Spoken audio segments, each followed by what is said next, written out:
Hello and welcome to the 166th episode of the hot issue. दोस्तों, इससे पहले बल्कि कि हम FATF पर बात करें सबसे पहले मैं आप लोगों को ये खुशखबरी देना चाहता हूँ कि मुत्तहिदा कौमी मूवमेंट के कायद और सिंधु देश की आज़ादी के रहबर अल्ताफ़ हुसैन भाई खैरियत से आज घर लौट आए हैं। उनकी तबीयत काफ़ी बेहतर है। ये मुझे इसलिए बताना पड़ रहा है आज अपने शो में कि मुझे सैकड़ों मैसेज आए हैं कराची से, हैदराबाद से और सक्खर से भी, जो मुझसे ये सवाल करते हैं कि रेडियो हिमालय के ऊपर अल्ताफ़ हुसैन साहब की ना तो आपने बीमारी की कोई ख़बर चलाई और ना उनकी इस वक्त की जो सेहत की सूरत हाल है उस पर कोई ख़बर चलाई। हमने ये ख़बर नहीं चलाई। हमें ये मालूम नहीं था कि आप लोग भी हमारे रेडियो को सुनते हैं और ये हमसे गफलत हुई है, जिसके लिए हम आपसे माजरत चाहते हैं। रेडियो हिमालय की टीम पर काफ़ी प्रेशर है बहुत अंडर प्रेशर रहकर काम करते हैं, अंडरग्राउंड काम करते हैं। इस वक्त पाकिस्तान के 27 शहरों और कस्बों में हमारे नुमाइंदे मुसलसल फ़ौज की जो नकलो हरकत है उस पर और जो इंटेलिजेंस एजेंसी ISI उसकी नकलो हरकत पर नज़र रखे हुए हैं। हमारे नुमाइंदों में तालिब इल्म भी हैं, वकील भी हैं, डॉक्टर भी हैं और आप ये सुनकर शायद हैरान होंगे कि कुछ फ़ौजी भी इसका हिस्सा हैं। और ख़ास तौर पर जिन फ़ौजियों को बाजवा साहब ने जबरी तौर पर रिटायर किया है वो फ़ौजी नहायत शौक़ से रेडियो हिमालय सुनते हैं। तो आइंदा आपको हम अल्ताफ़ हुसैन साहब के हवाले से बाखबर रखेंगे और उनकी सेहत के लिए हम सब दुआगो हैं। वो अब घर तशरीफ़ ले आए हैं और पहले से उनकी तबीयत काफ़ी बेहतर है। वो बहादुर आदमी हैं, वो फाइटर आदमी हैं, तो लिहाजा जो है वो हर जंग में फ़तह ही हासिल करते हैं। उनकी किस्मत में फ़तह ही लिखी हुई। Excuse me. चलते हैं आज के मौजू की तरफ। जैसा कि आप जानते हैं, आज सुबह पाकिस्तानी फ़ौज का जो पब्लिक रिलेशन डिपार्टमेंट है ISPR, उसके जो डायरेक्टर जनरल हैं मेजर जनरल इफ्तिखार बाबर या बाबर इफ्तिखार, मेजर जनरल बाबर इफ्तिखार ने मीडिया से गुफ्तगू करते हुए, ख़ास तौर पर फ़ॉरेन प्रेस से गुफ्तगू करते हुए ये कहा कि एहसानुल्लाह एहसान जो माजी में तर्जुमान थे तहरीक तालिबान पाकिस्तान के और फ़ौज की हिरासत में थे, उनके फ़ौज की हिरासत से फ़रार होने में एक से ज़्यादा फ़ौजी अफसरान मुलव्वस हैं जिनके ख़िलाफ़ तहकीकात की जा रही है और ये देखने की कोशिश की जा रही है कि उन्होंने एहसानुल्लाह एहसान की मदद क्यों की। मैंने जब एहसानुल्लाह एहसान जब फरार हुआ था पिछले साल फरवरी में, तो मैंने एक वीडियो जारी की थी जिसमें मैंने वाज़ेह अल्फाज में ये कहा था कि एहसानुल्लाह एहसान को पाकिस्तानी फ़ौज ने खुद भगाया है। उसके बाद ये खबर आई कि वो तुर्की चले गए। उसके बाद एहसानुल्लाह एहसान की एक ट्वीट आई और उस ट्वीट को भी बाबर इफ्तिखार ने जाली करार दिया और उसको पैगाम को भी उन्होंने तस्लीम नहीं किया। Excuse me.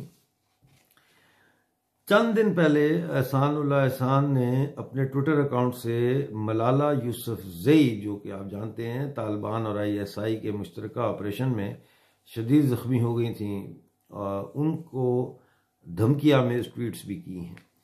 तो he is very much active. अब पहली बात तो ये है कि फ़ौज के अफसरान की शमूलियत के बगैर तो ये हो ही नहीं सकता कि एहसानुल्लाह एहसान साहब जो है वो फ़रार हो जाए।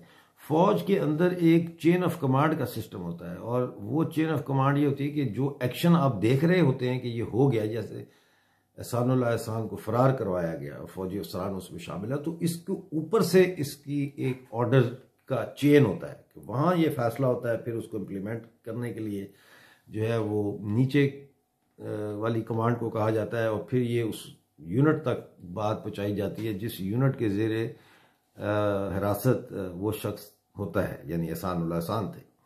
तो इसमें तो कुछ दो राय नहीं है कि इसका मतलब ये है कि पूरी फ़ौज ही एहसानुल्लाह एहसान को भगाने में जो है वो मुलव्वस है। और कल सुबह जो है 25 तारीख को, कल सुबह फाइनेंशियल एक्शन टास्क फोर्स का फैसला आना है और उस फैसले के आने से कुछ घंटे पहले ये बयान जारी करने का मतलब क्या है।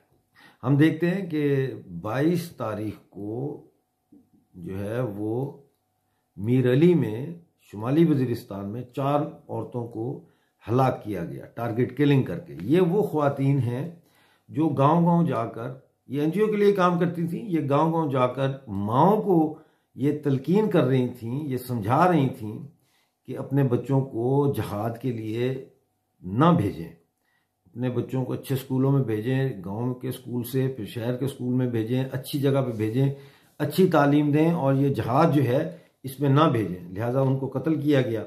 इस कत्ल करने में बराह रास्त ISI, मिलिट्री इंटेलिजेंस और पाकिस्तानी फ़ौज मुलव्वस है। ये बात आज मैं कह रहा हूँ, कल को ये खुद तस्लीम करेंगे। ये कहेंगे कि जी कुछ ऐसे फौजी अफसर थे जिन्होंने ये कार्रवाई की, लेकिन हम उसकी तहकीकात कर रहे हैं। आज तो ये कह रहे हैं ना कि हमने नहीं किया। इनको मार के FATF वालों को, यानी फाइनेंशियल एक्शन टास्क फोर्स वालों को ये बावर कराया गया कि पाकिस्तान में दहशतगर्दी जो है वो जिंदा है, वो ख़त्म नहीं हुई। लिहाजा हमें प्लीज़ ब्लैक लिस्ट में ना डालें, हमें वाइट लिस्ट में डालें। लेकिन वाइट लिस्ट में डालने के लिए कार्रवाई ज़रूरी थी। लिहाजा मीर अली शुमाली वज़ीरिस्तान में जो मीर अली के तहरीक तालिबान पाकिस्तान के कमांडर थे, हसन उर्फ सजना, उनको फ़ौज ने दावा किया है कि हमने उनको मुकाबले में मार दिया है। कुछ हमारी इतलात अभी ये कंफर्म नहीं कर रही। मेरे जो रेडियो अमालिया की टीम है उन्होंने मुझे कहा है कि डॉक्टर साहब खबर तो इन्होंने ये चला दी है लेकिन अभी तक हमने बॉडी नहीं देखी, ना उसकी तस्वीरें हैं। तो हो सकता है कि इन्होंने ये जो TTP का लोकल कमांडर था इसको कहीं आगे पीछे कर दिया है और किसी और को मार के उसको ये कह रहे हैं कि हमने तालिबान का कमांडर मार दिया। अब ये दिखाएं, पहले जो इन्होंने 4 औरतें मारी तो ये कहेंगे कि दहशतगर्दी तो मौजूद है, लिहाजा फंडिंग बंद ना करें। दूसरा, तालिबान का जो इन्होंने ये ड्रामा किया मारने का, उससे ये दिखाना चाहते हैं कि देखिए जी जो तालिबान हैं हम उनके खिलाफ ऑपरेशन कर रहे हैं, हमने 24 घंटे के अंदर अंदर उनके कातिल को पकड़ भी लिया और मार भी दिया। और आज जो बयान, इससे वो कहेंगे कि देखिए हम काम कर रहे हैं तो हमें ब्लैक लिस्ट में डालने के बजाय वापस वाइट लिस्ट में डालें। और ये जो आज बयान इन्होंने दिया है ये इनको इसलिए देना पड़ा कि FATF ने एहसानुल्लाह एहसान के फरार से मुतल्लिक ISI के माजी के बयानिए को तस्लीम नहीं किया। आपको याद होगा अगस्त 2020 में, यानी कि एहसानुल्लाह एहसान के फरार होने के तकरीबन 5 महीने के बाद, 6 महीने के बाद, इसी जनरल बाबर इफ्तिखार ने बयान दिया था कि एहसानुल्लाह एहसान को वो एक ऑपरेशन में इस्तेमाल कर रहे थे और दौरान ऑपरेशन वो फरार हो गए। आपको पता है वो कौन सा ऑपरेशन था? जी मैं आपको बता देता हूँ। वो ऑपरेशन था PTI की क़यादत का कत्लेआम करना, जिसमें मोहसिन दावड़ सरे फहरिस्त और दूसरे नंबर पर मंजूर पश्तीन थे। अब ये तो एहसानुल्लाह एहसान खुद ही बताएंगे कि उन्होंने फौज के इन अहकामात की बजावरी में क्यों कोताही की। ताहम लगता यह है कि अब फौज ने एहसानुल्लाह एहसान के साथ जो है वो कोई एमनेस्टी टाइप एग्रीमेंट करने के बाद उनको दोबारा उनकी खिदमत हासिल करने का फैसला किया है। और ये मलाला यूसुफजई की ट्वीट उसी का एक हिस्सा है, यानी ये एहसानुल्लाह एहसान की तरफ से जवाब है ISI और पाकिस्तानी फौज को कि वो अब एक पेज पे हैं। और मैं आपको ये कह सकता हूँ कि ख़तरा ये है कि अब एहसानुल्लाह एहसान को हकीकी मायनों में दोबारा इस्तेमाल किया जाएगा या इनके किसी और ग्रोह को इस्तेमाल किया जाएगा ताकि मंजूर पश्तीन और मोहसिन दावड़ को रास्ते से हटाया जा सके। अब ये जो इन्होंने कन्फेशन किया है ये इसलिए इन्होंने किया है कि अब चूंकि ये नंगे हो गए थे तो इन्होंने कहा जी कुछ लोगों ने किया, कुछ फौजियों ने किया है, तस्लीम कर लो, चलो फौज पूरी की पूरी ने नहीं किया, कुछ लोगों ने किया है तो हम उनकी इन्वेस्टिगेशन कर रहे हैं। ये इतने घबराए हुए और इतने बौखलाए हुए हैं, लेकिन इनको ये पता नहीं है कि जिस दिन से इन्होंने EU इन्फो लैब की झूठी रिपोर्ट बनवाकर टेलीविजन के ऊपर और मीडिया के ऊपर और पाकिस्तानी और गिलगित बल्तिस्तान के अखबारात में हमारे खिलाफ झूठे इल्ज़ामात लगाए और इन्होंने हमारे खिलाफ झूठा प्रोपेगेंडा किया। मुझ समेत बाकी लोगों के ऊपर भी। इनको ये शायद अंदाज़ा नहीं था कि रेडियो हिमालय इनके घर के अंदर तक की खबरें लाकर आपको देगा। इसी हवाले से मैं आपको एक ताज़ा तरीन खबर जो मेरे पास है वो देता हूँ, और इस खबर का ताल्लुक जो है वो लाहौर से है। आप जानते हैं कि लाहौर में जो पाकिस्तानी फ़ौज है ये लाहौर में मौजूद है, और लाहौर में इनका जो है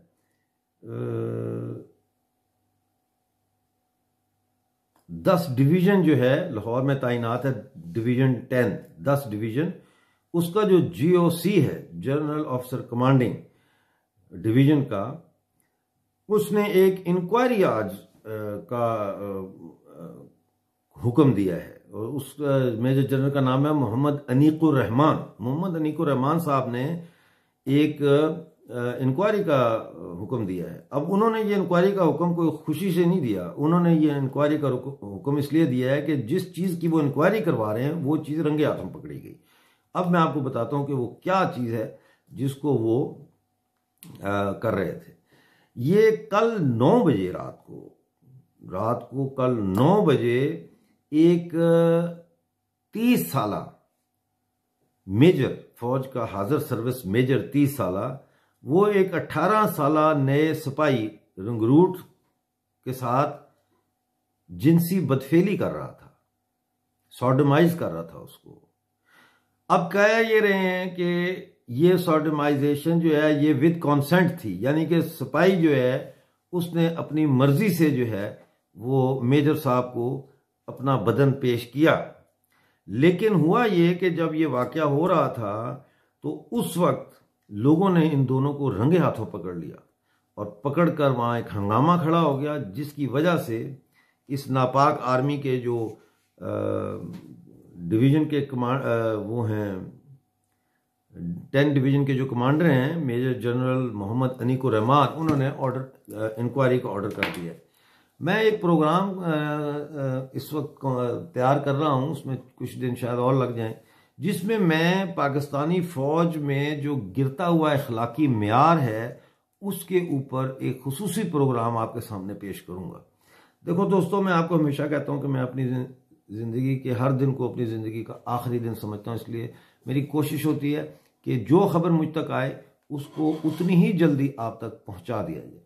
मेरी दरख्वास्त है FATF के अकारबीन से कि पाकिस्तान को कतन ग्रे लिस्ट में ना रखा जाए।